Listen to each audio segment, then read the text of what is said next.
Here's how I got to Immortal again. Recently, I've been posting a lot on Reddit, different coaching type videos, educational videos inside of the mines, positions you can play, etc., etc. And I've been getting comments over and over again that I'm not an Immortal player or I can't hit Immortal. I haven't hit it for a while. Just a bunch of people that really don't know what they're talking about. So in today's video, we're basically going to cover how you can get to Immortal yourself, no matter what rank you are, or if you are already Immortal, how you can rise above that. I'm going to give you a few tips and things that I did and that I applied that worked for me. And these were some of the most impactful tips. Now, there are a ton of other things that you can apply. You just have to find out what works for you and what doesn't work for you. So that brings us into our first tip. So one of the first tips that I apply is controversial because many coaches or players will tell you that communication is one of the most important parts of Valorant. Although this is true, for me, at least my experience, I play West servers in the Immortal Elo. It's really toxic, especially for me. I'm a black person. It's really toxic. I promise you that. So I would say maybe about 60% of my games, maybe 50% of my games, I have toxic people.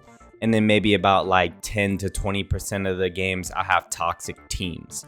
So my solution to this, this is what works for me, is I actually just turn my comms off. Now, you could also just mute individual players. Whatever works for you works for you.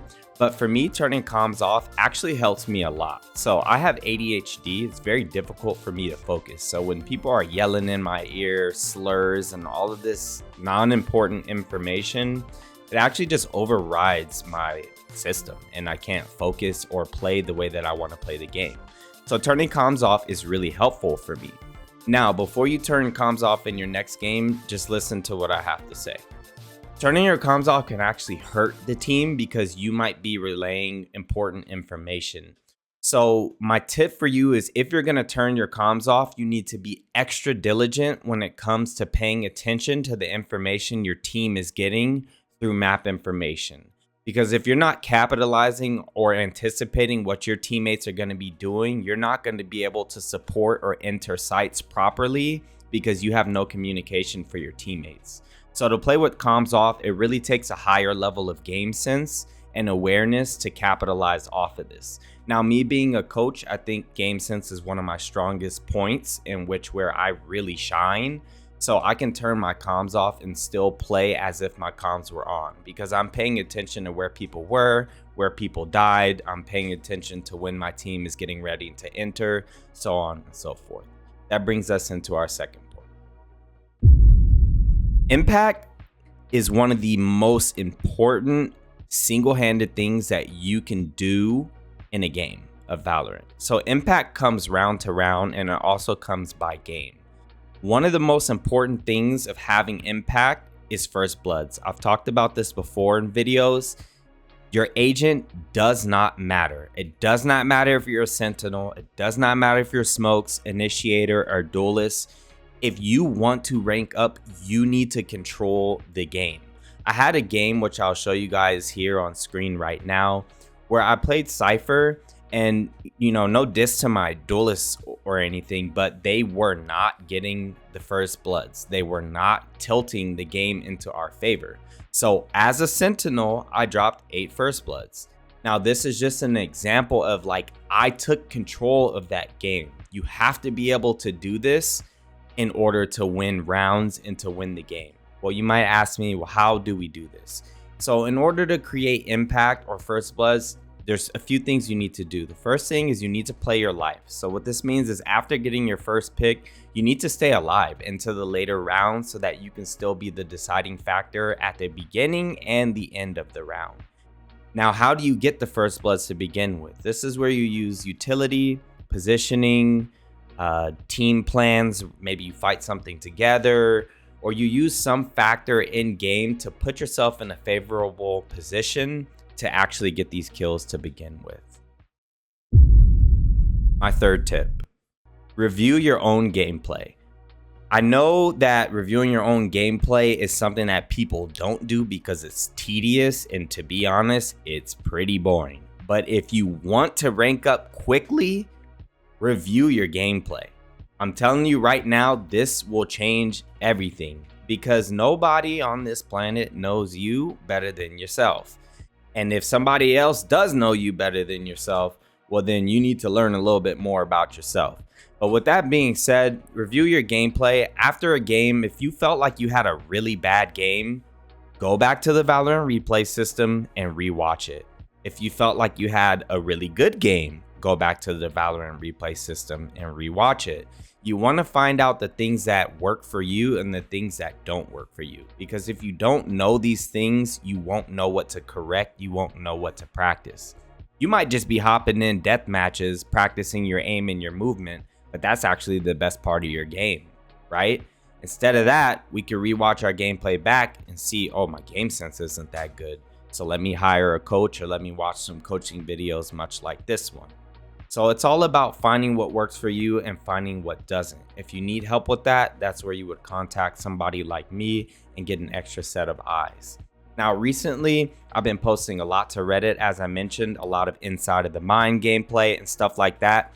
So naturally, I've been reviewing my own gameplay through this type of content posting. I've been pinpointing what works for me, what doesn't work for me, and I am evolving as a player much faster than I would be if I was just mindlessly queuing rank.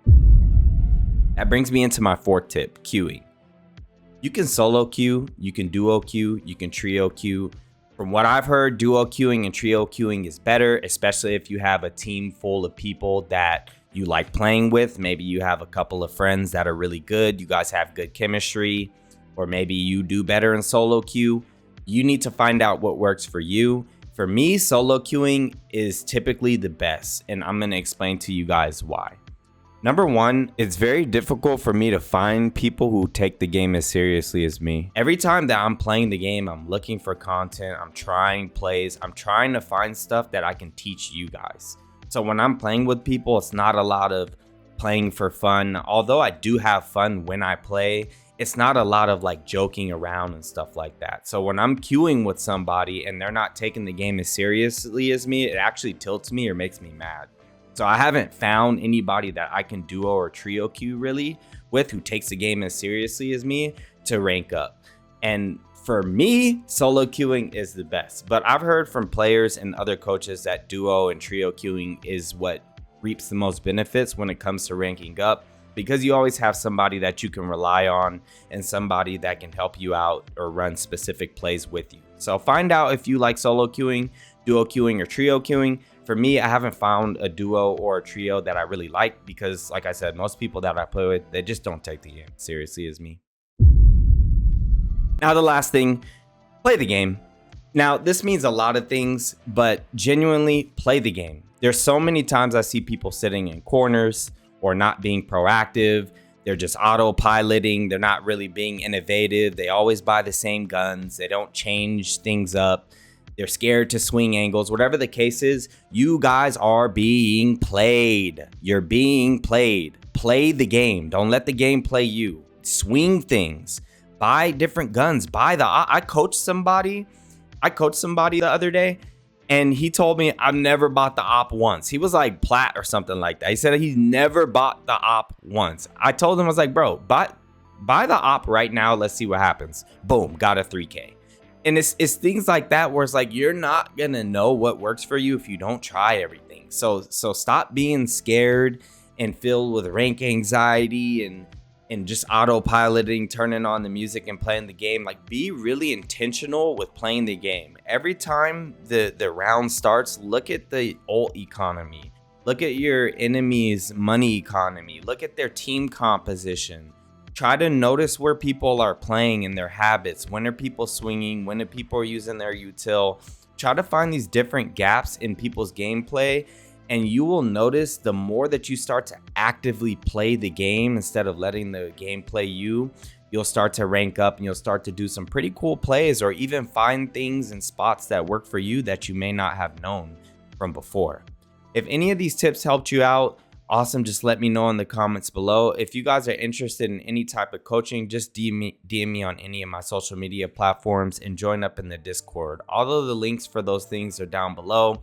All of the clips that you guys seen in this post are all clips on my rise back to Immortal. I think I went from like Ascendant 1 all the way up to Immortal, and I won like 9 or 10 games or something like that in a row. So yeah, if you guys need any help, or you guys are looking to get to Immortal or any higher rank, whatever it is, just hit me up and let me know. Thank you guys for watching.